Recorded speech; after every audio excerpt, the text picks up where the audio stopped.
So as we start to dive into 2019, the very first thing is to set clear goals, right?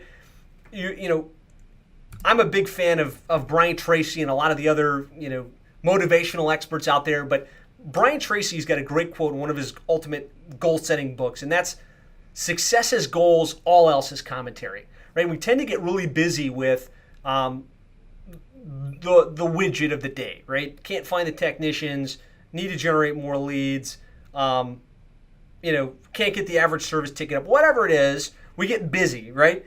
And a lot of that stuff can truly be classified as commentary. And what we need to do is be focused on our goals. What are we trying to accomplish? Where are we trying to get? And what a great time at the beginning of 2019 here, just to set really clear intentions and break down where we want to go and what it's going to take in order to get there.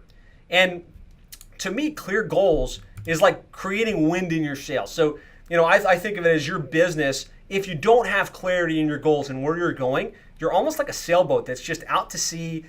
There's no wind, there's no momentum, and you're just kind of going with the flow, right?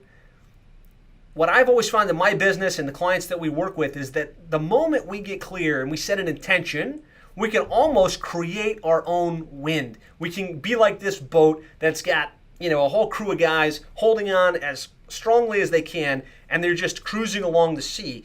That's what being clear on your goals is for. That's what it's about. I know you guys set goals and you're on today's session, but I just want to take a minute to remind you of the power of goals.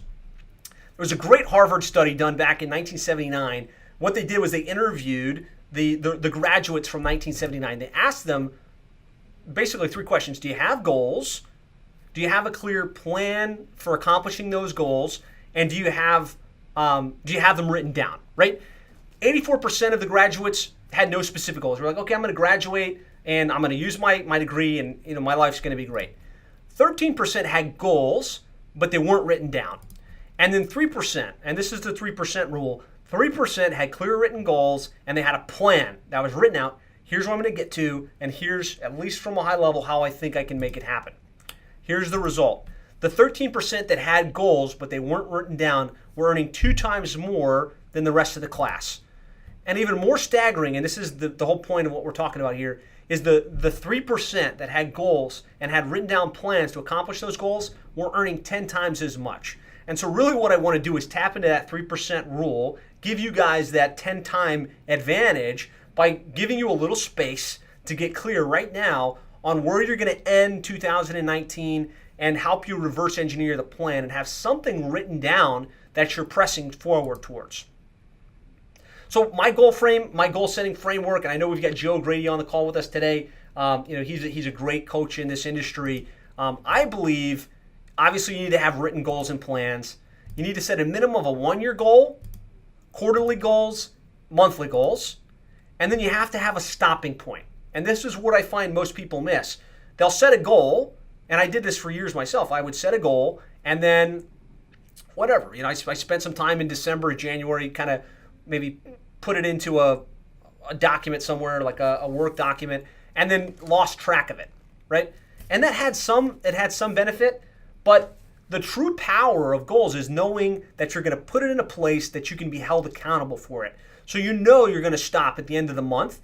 My goal was to do, $350,000 in revenue, and know that you're going to stop and say, did I accomplish that? And if yes, I'm going to celebrate that. And if not, I'm going to kind of reevaluate. What did I do wrong? Did I not generate enough leads? Did we not convert at the high enough level in the field? Did we not have a high enough average ticket? So we can make adjustments so the next month is better. And I find that when you buy into the power of goals and then you put this type of ritual in place where you set the goals, you have a stopping point, you have something that you and your team are pressing forward towards, then you can really start to build momentum and build what I think is the most valuable muscle that you can develop, which is the muscle that's the ability to set an intention, do the activity, and then accomplish the result. Because when you can really build that muscle, you can accomplish anything you want in your life and in your business. And I really want that for you guys. And that's why we're spending the first 10 or 15 minutes of today's session talking about goals.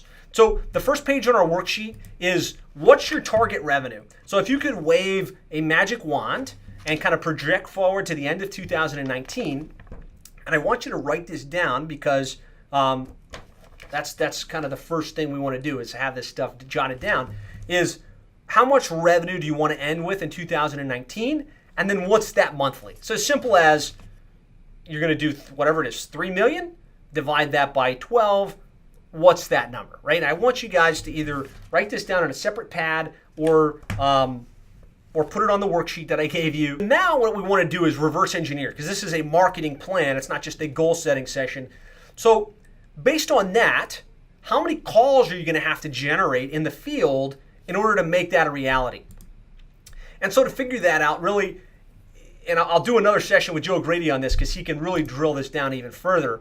But at the most basic level, you want to take and write down your target revenue, how much that is monthly, what your average ticket is, or your average transaction value. I know for you guys, it's typically somewhere between 350 up to 600 plus. And Joe, if you don't mind, post in the comments kind of what you think that average ticket should be. And then if you divide the monthly by the average ticket, that gives you an idea how many calls you need to run on a monthly basis in order to hit that target. Joe says 405 is way too low, especially if most of you guys are HVAC.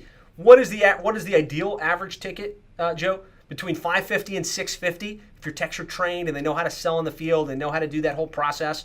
Joe and his team are great at helping you unpack that. But really, all I want you to come to right now is what's that number need to be? How many calls do you need to run on a monthly basis? The clearer you are on where you're going to end and what you need to do in order to get there, the better we can build a plan to fill in that lead flow. And then you want to figure out what your average conversion ratio is and divide that by your target number of calls. And that's how many leads, at least on the surface, how many leads we need to generate. Because when you're clear about the number of leads you need to generate, then we can reverse and engineer, okay, how do we fill the pipeline? How do we get the phone ringing at that level? How do we generate that number of leads so that you can actually hit that revenue target?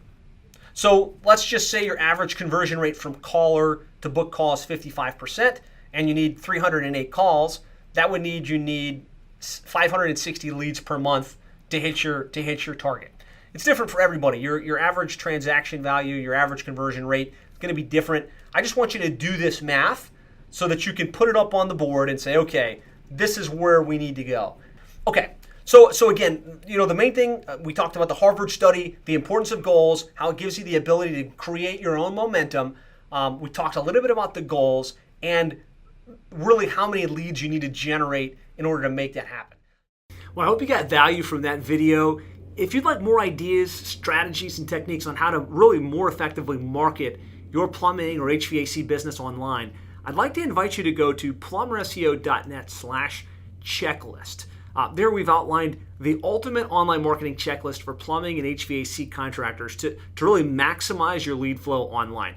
This really simplifies the entire online marketing equation into a checklist that you can easily identify what you should do next and what you could do to really probably double, triple, or even 10x the number of leads you're getting for your plumbing or HVAC business online. So you can get that completely free of charge, simple one-page checklist with a video that explains and kind of walks you through it.